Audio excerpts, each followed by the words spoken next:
Roll for Crit is made possible thanks to the support of viewers like you and our patrons on our Patreon page. You can become a patron for just $1 a month at patreon.com/rollforcrit.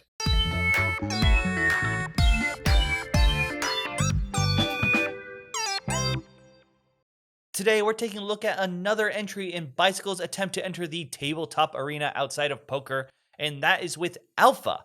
In this game, you take on the role of a pack of wolves, and each player will be fighting over different prey in order to get the most food and prove they are the best pack of wolves. Yep, every player will have their own set of wolves in their own unique color, along with one special alpha wolf, which is two little wolves next to each other, as it's represented in the meeple form. That is worth double points. And you will go around the table, and one player at a time, you'll get to take one of your wolves and add it to one of the various tiles surrounding the main board, which features your food tracker, which is essentially your score. Now, there's also a forest that is closer to you and a forest that you have to go deeper into. And to go into that deeper forest, you will need to spend one of your food points in order to place a wolf on one of those tiles. Of course, they're probably going to be worth a little bit more in the end, but it's up to you when you want to make that decision. Once everyone has gone around and finished placing all of their wolves on the various tiles, then you're going to go ahead and check for dominance. Now, whoever has the most wolves on a tile is dominant there. They get to take the die associated with the tile and roll it. The die will give you a number that is going to tell you how much food you're able to find from the given prey. So maybe there's just a hare tile, they're not as big, they don't have as much food, but sometimes maybe there's something real good like an elk that all the wolves want to try to get in on. Once there are multiple wolves there that are dominant, so if they have the same number of wolves on a tile, that's when you start to get into some fights possibly.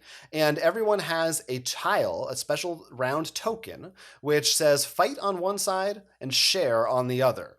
And all the players who are dominant there are secretly going to choose one side and then simultaneously reveal it. If both of you decide to share the food, then that's great. You split the food up as evenly as possible, and you add those points to your track, and everybody goes home happy.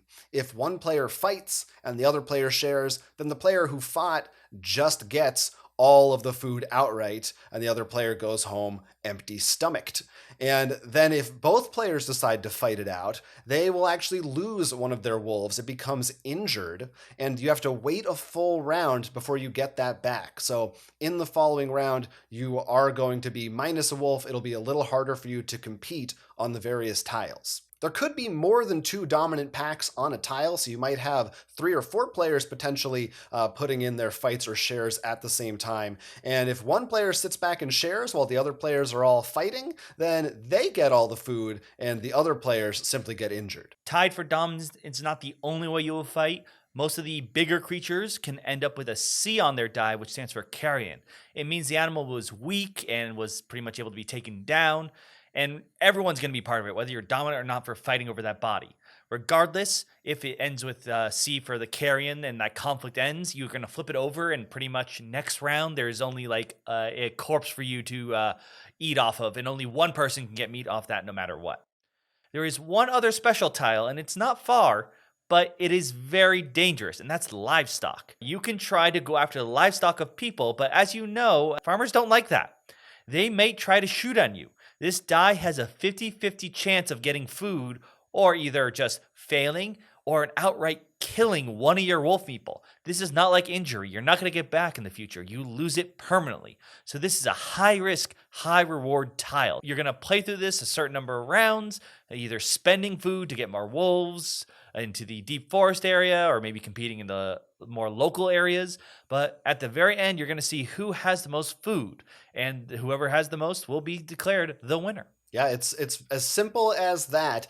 It essentially has the feeling of I guess a worker placement game. Your workers are these wolves, and you're just competing sometimes first come, first serve, because there may be tiles where, again, only one person can end up there, or sometimes just putting as much as you can. And because you're placing everything just one at a time, with the exception of your alphas, which are worth 2 points instead of just one, so they're a little stronger, you're trying to read, like, okay, is that player going to really go all in on that tile, and should I put a bunch bunch of wolves there to make sure I'm dominant, or maybe I can stay back a little bit. No one will realize I want that, and I'll get it all for myself without having to put all my wolves there. So it's kind of that decision, I guess, of do you spread yourself out to try to get a little bit of everything, or do you focus on just one or two? It's a risky maneuver because remember, it's always who has the most there who's really going to probably benefit from that tile. Obviously, there are some excluding circumstances. So if you spread yourself too thin, you may come back with nothing. But the biggest, I think, while the meeple placing is definitely part of the aspect, the real core mechanic that comes to mastering this game is, in essence, the prisoner's dilemma. Yeah. It's the fight or share. Depending on the number of players in there, that can really affect things. And also, like, where are their other wolves spent? Is this their last place? And is it worth for them to give up a wolf? For some players, if they are the ones who fight, depending on how it's spread out, they might get less food. So maybe it's worth for them to fight because they're last in the turn order of when it comes to breaking ties. That's really what this comes down to, is analyzing who's going to fight and who's going to share. And maybe try to convince people to share with you at times. And maybe they'll backstab you. God knows that happened in some of our games. Yeah, you can sort of do the thing where, you say, "Oh, come on, I'll share with you. We can both split this." And then of course you fight them and take it, or they also fought you and you both are going to try to kill each other, and nobody makes out very well after that. But most of it, I think, is really, oh, I can afford to let them get something here. They're much further behind me on the score track, so I can put, maybe I'll just split it with them because who cares? Or the opposite, maybe I'll fight them for it because if I lose, I don't mind as much that they're jumping up ahead. Whereas if I'm going up against someone who's ahead of me, then I might feel like I have to fight them because this is my shot to take them down a notch. Mm-hmm. And by the way, you can't share food on your own outside the share tile. So I do know one of the ways to get around this game aspect is to say you'll always fight. So the other person either fights and gets nothing or shares, and then you share too. But Yeah. you can't do that. Yeah, you can. Yeah, right. You're getting into the real, the meta aspects of the prisoner's dilemma. It was a really interesting. It was a game show, right? And also, I mean, it is novel that you can have more than just two people. Usually, traditionally it's just two people in the prisoner's dilemma, right? So right, and that's where the fun comes in, because if two people fight, the one guy shares. You're just like, thank you very much. I'll be taking all this. Right, exactly. And I also like I think the fact that everyone has the one alpha wolf is an important aspect, because it's kind of this power move where either you might hold it back, or you might the first turn be like, boom, that's right, I'm going all in on this one. There also are some variations in some of the different tiles. There are random ones that will come out. They're not like super different. They won't really change the game, but the values of the dice are different. And for instance, there's one where the bigger one, you need to have at least 5 meeples there for anything to come out of it. So if you decide you want to try to get that prey, you either have to hope other people come in with you and are competing, or you just spend a bunch of your wolves there just for that one. It's really all about allocating the resources of your pack and then coming down to those fights and see if you can outmaneuver your opponents mentally enough in order to make sure you're the one who comes out on top. Crits and misses for the alpha. Crits. Players are presented with some tough choices as to where they want to place their wolves at the start of each round, depending on what other players do and in what order they go for which tiles. There's a bit more to it than just trying to get somewhere first. The fight or share token brings the prisoner's dilemma into this game, a classic mind puzzle for 2 people. This one brings it up a notch by bringing multiple players into the fray. It's really great when there are multiple people in a conflict, because it's not simply the you versus you kind of deal. That third person may be the one who sneaks around you with a fight or a share and ends up with all of the food. Misses. There aren't unlocking different abilities or paying for special actions.